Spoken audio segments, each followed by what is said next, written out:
Hi. You're watching the Spiritual Awakening channel with Adriana again, and my dearest friend Gordana is here with me. Hi, Gordana.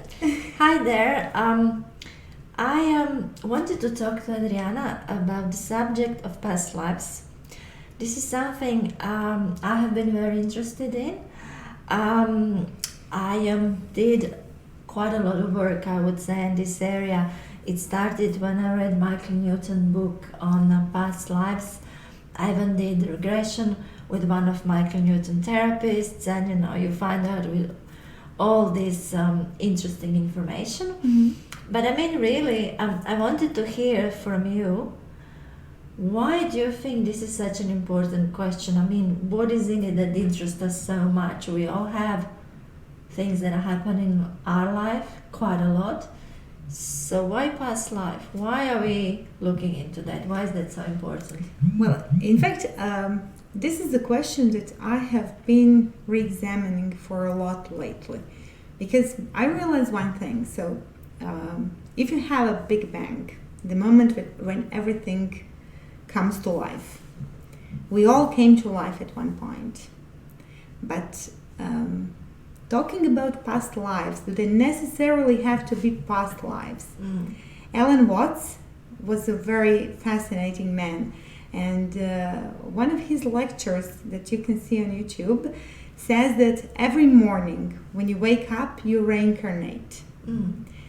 You come to life again, basically. So maybe past lives are not so past as present. There is a very frightening connection between our biology and our spirituality, in a way that, for instance, our brain is more alert and more active while we are asleep in some phases of our dreams than when we are sort of awake, or what we call awake. Awake instead, Yeah. And the question of consciousness is something that has not still been answered properly. There is not a real agreement where do our consciousness even come from.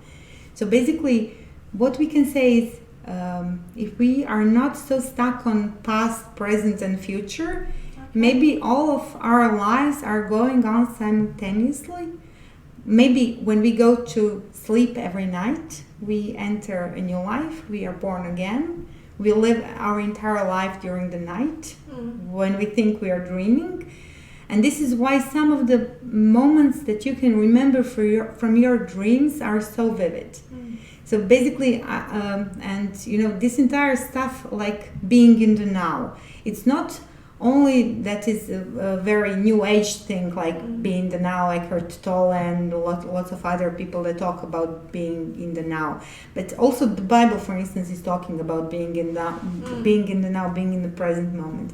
In that sense, maybe the time travel is basically not only possible but real, because we are all living in this now. And even when you think about, if universe was to create you at one point and then let you go through this life, and then you die, and then you're okay, and now I'm in heaven, and then God sends you back to earth, wouldn't that be especially and exceptionally cruel? It would be why? I mean, why you have really to die? So, but if dying is in fact just waking up every morning as yourself, as your enlightened self, but that would bring so many things. And I'm in fact writing a novel, so maybe my imagination is in a super overdrive. Yeah, I was going to say it sounds a lot like a book, But there are those one day books. I mean, and if you think about it, for me, sometimes I even felt when you do a lot of work on yourself, and you do your forgiveness and gratitude practice and all of that, I guess some areas of my life feel to me now as past lives. I mean, I know it happened. I'm grateful for where it brought me and everything it taught me. But when I think about it, when I see that girl in that film in my mind, I really do not have such a strong connection with that. Yeah. So, it does come to what you're saying. You can almost say, okay, it's yesterday, it's not. Yeah. It's not the moment I'm living in now. So, I guess, would you say that it would be better for us to concentrate on what is in front of us rather than what is behind us? I think that we have to concentrate on the now. Okay. And that is like specifically to be sure that there is no tomorrow. There was no yesterday. Where we are is the only moment that exists. And I think that is most probably because, concentrating too much on the future can bring you huge anxiety. It really can drain you of your ability to enjoy the present moment. Okay. And concentrating too much on the past, you will have so many regrets. Why was I so stupid and stuff like that? But concentrating on the now and living a happy life in your current moment can make even the most unbearable situations bearable. Because even if you're chained to the cross, if you are in the now, it will not be so terrible, because you will find a way to enjoy that moment. Like there are BDSM practices, for instance. Let's joke a little bit, but that is the main point. Because if you think if you're in a bad situation and you concentrate on your future, okay, you have to hope that your future will be good. Of course, you can't be a pessimist, but I believe that concentrating on the very moment that you're in really brings up the flavors of the present moment and of everything, of your future and of your past, because everything is basically now. There was never a moment that was not now. Okay. I guess that's a very good way of putting it.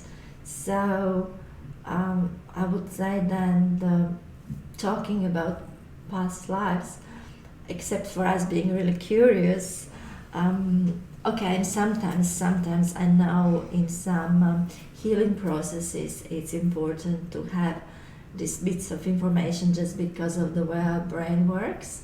But what you're saying is forget about past lives, forget about future lives, be here. Yes, definitely. And only with being here you can really enjoy your life, and that's the main point. Because as you said, that's a very succinct way of saying that. When you look at your past self, you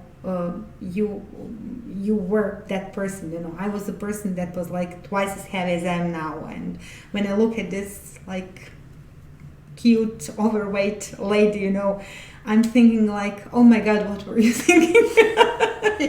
And she's like a complete stranger to me, but at the same time I want to be gentle to her, because I know what she went through, and that's it. All comes basically down to loving everybody. It's because everybody could be you at some point. If we lived a long enough life, most probably we would like to experience everything. We would like to be overweight, we would like to be skinny, we would like to be clever, we would like to be stupid, we would like to be a good dancer, we would like to be a bad dancer, and when I was reading the Conversations with God, it was really like a light bulb moment for me when he said that the God wanted to experience everything, and then he sent us to have those lives, and that's it, just the past lives and the future lives are basically all just this one life for me. And I guess it really comes to understanding that at any moment of time we really do the best we can. Yeah. So, that overweighted lady really did the best she knew at the time. Yeah. And don't you sometimes wish you can go back and just tell her, it's gonna be fine, I really love you. Yeah, definitely. And one of the best guided meditations that I went through are those that you're walking on the beach, and then in front of you see the person that you were, before, and then you come and you hug that person, and it's really a very powerful practice for you to understand, how important it is to love yourself and to be gentle to yourself. Like a friend of mine once asked me, what do you mean, like, be gentle to yourself? Like, because we are all taught when we are little, we are always taught, you have to strive to be the best, you have to do this and you have to do that, and life is so unforgiving, if I don't know, if you're acting inappropriately when you're little, somebody will tell, like, a witch will come, and she will take you, or stuff like that. Everybody's trying to frighten us, but in the end, everything that remains is just love. If you come from the position of love, then you really can, enjoy that life and enjoy yourself in all your phases that you were going through until now. I guess with meditations like that, what it does to us is it helps our brain register certain moments differently. Yeah. So we start to develop this love and gratitude towards this particular moment. So it's, maybe stop thinking about, oh, look at her, how overweighted she was. Yeah. But rather just you remember her and you feel this love and gratitude for having this experience. And sometimes, when we talk about things like that, and if people just think about it mentally, they do not understand it. But I would really recommend to everyone to try meditations like that, because experience is what we really relate to. And in meditations like that, you can actually have this experience and then bring these emotions back. So, thank you for emphasizing that. I also had great experience with things like that. Yeah. Okay, so we started with the past life, and we ended up with loving ourselves and forgiving ourselves and being really now, which is, I guess, always your subject. Yeah, definitely. I really loved speaking with you, and I just wanted to come back to one point, like brain and heart, like, isn't it amazing how your heart is always more in the right than your brain? It's interesting, but I think it comes back to the way these two organs perceive the truth. So maybe that would be a good subject for one of our next videos. Definitely. That would be an amazing subject. Definitely we'll talk about that. I'm looking forward to it. Yes. Thank you, Adriana. It was a pleasure talking to you today. Thank you. As always. Yes. Thank you so much, and we'll be together soon again. Okay. Thank you. Bye. Bye.